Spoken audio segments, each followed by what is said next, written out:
السلام علیکم ناظرین، آپ دیکھ رہے ہیں پروگرامز پر ایڈوائس اور میں ہوں آپ کا ہوسٹ شکیل احمد۔ ناظرین، آج ہم ڈسکس کریں گے، بات چیت کریں گے یونیورسٹی آف پورٹسماؤتھ کے ریپرزنٹیٹو کے ساتھ اور ان سے پوچھیں گے کہ یوکے کے اندر موجودہ کیا صورتحال ہے اور موجودہ صورتحال کو دیکھتے ہوئے پاکستانی نوجوان اور طلبہ جو اپنی اعلیٰ تعلیم کے لیے یوکے میں پڑھنے کے لیے انٹرسٹڈ ہیں یا یوکے جانا چاہتے ہیں کمنگ سپٹمبر انٹیک میں یا اس کے بعد، تو ان کے لیے فی الحال سچویشن کو دیکھتے ہوئے کیا مختلف معلومات ہیں۔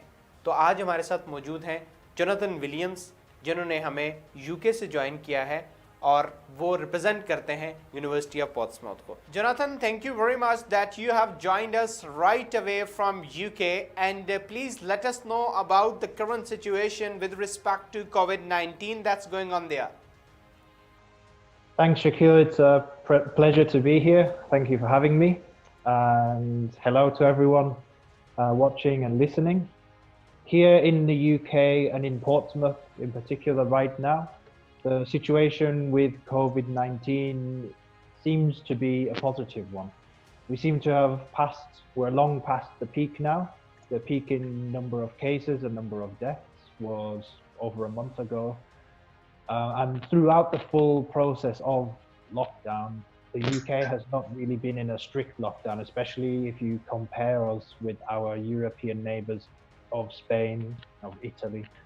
Throughout the lockdown, we've been able to move around frequently. The people go to the parks. In Portsmouth, we're very fortunate to be by the seaside, so people have been going to the beach. Even when it was at the peak of cases, people have always been able to go out at least for once each day to do some exercise, to go to the shops, and at all times the supermarkets have always remained open. Now, in the present day, we're seeing more and more stores opening, and as of the beginning of June, clothes stores, toy stores, things like that have commenced reopening as well.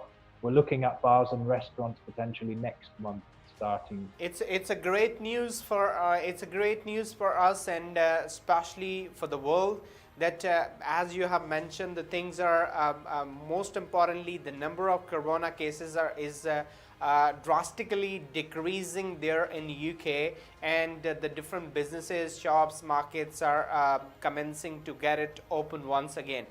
So that's a good news for rest of the world as well, and we pray it should be completely be opened very soon. So moving ahead, Jonathan, elaborate few things of safety measures that were being observed by the citizens of UK. What are the instructions, or what were the followings of the citizens with respect to decreasing this corona cases? What were the instructions being followed by the citizens there? So prior to the peaking cases and deaths in the UK, the advice of the government was to stay at home, to stay with your family, to not go and visit relatives, to not meet up with friends, and to work from home whenever you can. So from the university, I work in the global office, and we've been working remotely since mid-March, and we continue to do so. Now in these days, the advice is that we can leave our houses. You can go to work if you cannot do your job effectively from your home.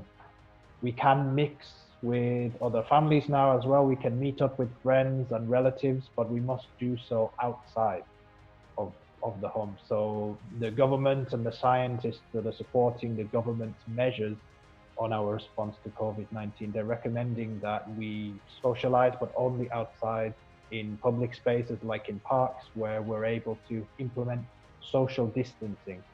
So they're not recommending we meet up with our families and we hug them, embrace them, and spend all day together, but they're now saying we're in a strong position with our response to COVID-19, that we can meet up together and we can try and keep 2 meters apart at all times. Oh, that's really great, and honestly speaking, this is a really good news for us, because once you say that there is time to meet to your relative, friends and acquaintance, that's a great news for the rest of the world as well, as the situation here in Pakistan currently is not so encouraging. So listening about UK is really encouraging for us. So moving ahead, as you're representing University of Portsmouth, so what different initiatives are the facilities being provided by your university to the current students, especially the students who are Pakistani but currently there on campus living in the hostels of your university? So what different facilities are being provided to them, please? So since the beginning of March, heading into the middle of March, we went into lockdown and all of our classes moved to online delivery. So that's something for students that may be back in Pakistan that will be returning to Portsmouth, new students that are coming to Portsmouth in September, October this year. We are already teaching online and we've been doing that now for around 3 months successfully. And our current students are satisfied, we're getting regular feedback, and any feedback that comes in gets escalated up to the Vice Chancellor's level. It gets delivered to the academics as well that are delivering the courses. So the university's been really proactive in locking down straight away and ensuring the safety of our staff and students. Students that have been self-isolating on campus, they've been helped out. Some members of staff have been delivering food to them and they've been getting their lessons online.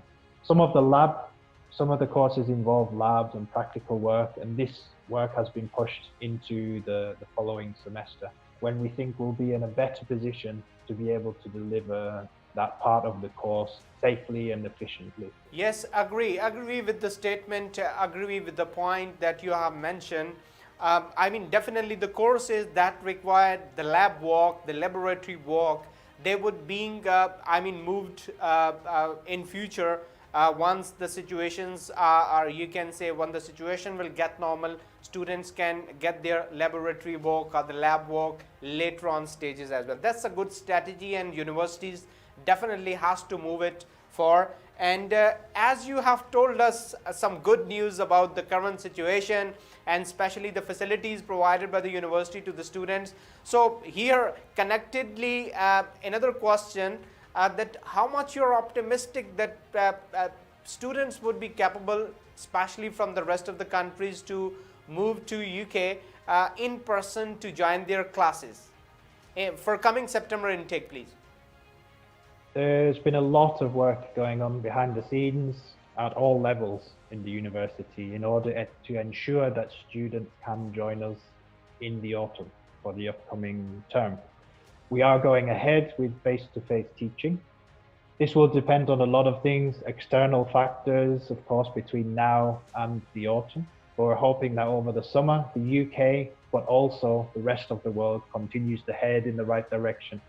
And hopefully by the time this date comes around, that Pakistan as well will be in a much, much better scenario.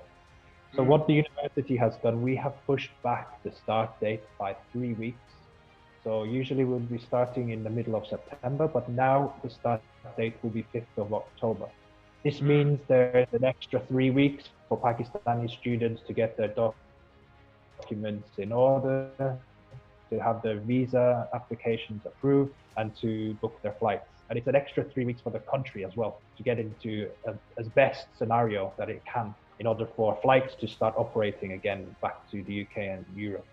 So we've pushed everything back by 3 weeks, and we're hoping that that's going to help students, and also the UK will be in an even stronger position.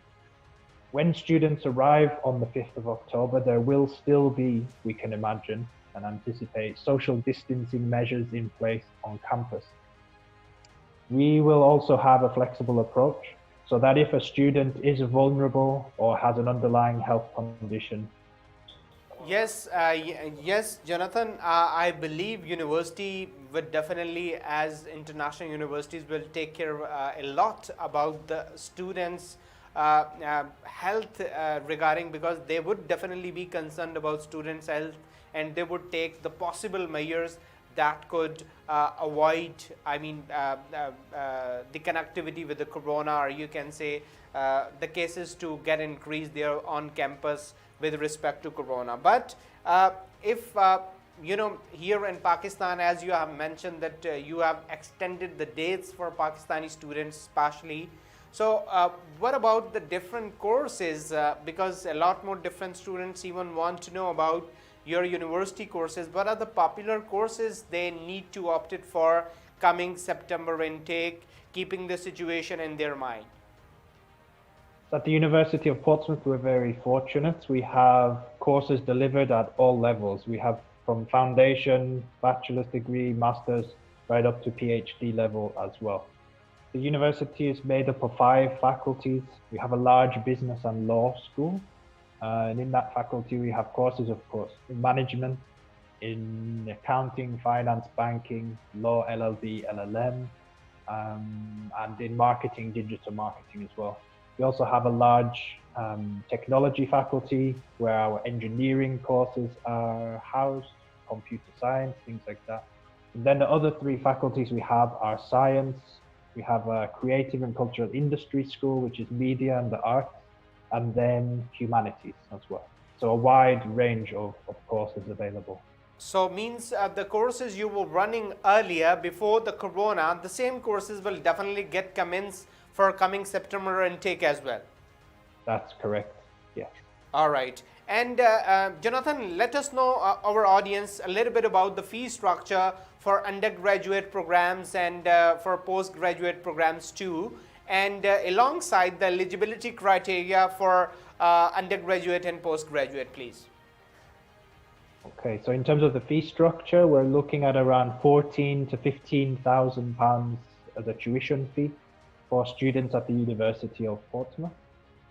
All Pakistani students are eligible for a £1,600 fee reduction in their first year of studies. That's any self-funded Pakistani student. Okay. We're also a partner of Chevening, which is the UK government's scholarship body. We work very closely with them. Okay. But also we have a prestigious scholarship, Vice Chancellor's Global Merit Scholarship, and that is for £5,000 fee deduction. That's great. And we have 5 of these for Pakistani students every year. Okay, so that's a £5,000 fee reduction of the £15,000 total tuition fee, depending on the course that students are looking at. If a student's going on to a master's degree with us at the University of Portsmouth, we're looking for a minimum GPA of around 2.6. That's the absolute minimum. Some of our masters would be looking for some relevant work experience as well, and maybe a 2.8 to 3 GPA, but the absolute minimum is 2.6. Okay, that's great. That's great. And what about the eligibility criteria? As you have mentioned, the scholarships for Pakistani student, the fee in general you have discussed. So what about eligibility to get the admission at your university? We're looking for 4 things for admission. There's the academic aspect, which we just touched on. There's also the English language. And at the moment, we have a really great offer for Pakistani students. They can take a Duolingo online English test with us at through the university, and that's for free, and that can satisfy your English language requirement. So anyone that wants to apply can take advantage of that. They can do that through getting in touch with my colleague Hatim Kadir, who's based in Lahore, or through myself as well. So we're offering free online English tests, but also if a student has had their bachelor's degree fully delivered in English, whether that was in UK or anywhere else, but if they studied in Pakistan, their bachelor's degree, and it was fully in English, we can get a reference from the institution that confirms this. We can exempt them from the IELTS requirement. That's so great. 2 other things that we require, we need 2 references. So usually 1 academic and 1 from an employer if the student has work experience. If not, then we take two academic references. And finally, we need a personal statement. That's a little bit like a letter of motivation. Why this university, why this course? A little bit about the student's background, and then also their ambition. So where do they see themselves in 5 years down the line? What will they be doing? Will they be going on to postgrad studies, postdoc? What type of job will they be doing? how will the universities support them to get there? So a little bit about the before, during, and after, let's say, in the academic and career prospects. All right. Jonathan, as I have already mentioned that you're representing University of Portsmouth, so why Pakistani students has to select University of Portsmouth for their admission for undergraduate and postgraduate? So let us know a little bit more about your university, please. So the big selling point of Portsmouth is the city itself. It's a really special city. We're a unique place. It's the only island city in the UK.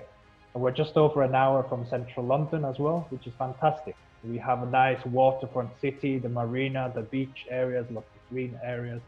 So it seems to tick all of the boxes in terms of a vibrant, multicultural city. We're on the south coast, so we have the best of the weather in the UK. It's not always what you imagine for UK weather. We have 30 degrees in the summer, but it's not like a overbearing 30 degrees. We have the sea breeze as well. But living by the seaside really adds value to your life. But the university as well is heading in the right direction. It's now ranked 21st in the UK, so it's climbing the rankings every year. We're ranked TEF Gold. That's for our student satisfaction, the teaching quality as well. And I think about what I said about us being unique. We're the only university in the city of Portsmouth. What does that mean for students? They have lots of opportunities and there's less competition. If you're looking at London, Manchester, Birmingham, these other big cities, they have numerous universities. Okay, I have, Jonathan, I have connected question with the same response as you're mentioning. That I just wanted to ask about that, as a lot of different students from rest of the world, they opt for London or Manchester or the other crowded cities. So what are the job and work opportunities for the students who opt Portsmouth, and what are the options for them with respect to their hands-on experience opportunities in this city? In terms of work, that's where I was going with the last answer. So with us being the only university in the city, there's a lot less competition from so many students in kind of a saturated work environment for both part-time work during your studies, but for graduate jobs as well after you finish your degree. So something we do, we have an on-campus employability center. They help students with developing their CVs, giving interview workshops, things like that. So the students are as best prepared possible for getting that job, whether it is a part-time job to support themselves while they're studying or for afterwards. And this service is available to all our students for up to 5 years after their graduation. So it's a really great resource that we really recommend them to take advantage of. And things like getting part-time work, it adds value to your degree, but it also gets you out of these traditional networking groups. So everyone has a network with whom they study, with whom they live. You're investing in the community once you start. Jonathan, what you have to say about the student life in this city, and especially in the university as well, because alongside the curricular activities, as you have mentioned, the university is providing the best. But what about the extracurricular activities and overall life at the university, and especially in this city as well? So student lifestyle is fantastic. I can speak from a personal point of view as I graduated from the Master in Marketing at university. Tons of societies for students to get involved in, things like that. But also you can study a language alongside your degree. So some students opt to take Arabic or Mandarin, French, German, Spanish, and you can do this for free, regardless of what degree it is you choose to study. Then also in the global office, we're arranging things on a monthly basis, but particularly at the start of every term for our international students to integrate in the community, but also to meet people from other backgrounds and to start to grow their networks from day one. So we take them into London for West End theatres, we go to visit Stonehenge, we go surfing out in Cornwall, we go up to Scotland to see the Edinburgh Castle, things like that. So I think that's something you find at the more modern universities, not necessarily the more traditional ones, but in somewhere like Portsmouth, there's a big emphasis on adding value to your degree and your experience at the university. Okay, that's really fantastic to know about. And what do you think? I'm sure you're not the right person to ask this question, because this question is directly associated with UK BA, I mean the border agency. I mean, the question is how much you're optimistic that student success visa ratio would definitely get increased due to the situation, as less number of the people from the world would be preferring to move to UK now. Shakeel, I think it's a good opportunity right now. I think that if you look at the global economic climate, we're going to need to be flexible. Flexibility is going to be key to get all of these economies kick-started again. So the that's great. cannot afford to be so rigid around these processes. And I think in the recent years, with the return of post-study work, things like this, all of the signs are there for us to prosper and to work more closely together, support Pakistani international students a lot more. So I think going forwards, the visa approval rate, I think, in my opinion, it should continue to improve. That's really great. Jonathan, you have discussed, I mean, in detail about studying at University of Portsmouth. Alongside, you have mentioned few things about the current situation with respect to corona, COVID-19 there. And in the end, if you have any message for our students, so please go ahead for that. Of course, my message for any of our friends, brothers and sisters, family in Pakistan, the same that I would give to my own family, is to not let these type of things, COVID-19, Brexit, don't let the media manipulate your mind. Listen to people that are on the ground, listen to your family, and try to look at the positive opportunities that can come out of these things. And anything that you guys need, there is support networks there. So not only with University of Portsmouth, a lot of UK universities have in-country representatives. Use these people, use the agents that are on the ground as well throughout Pakistan. So there's a support network there for you.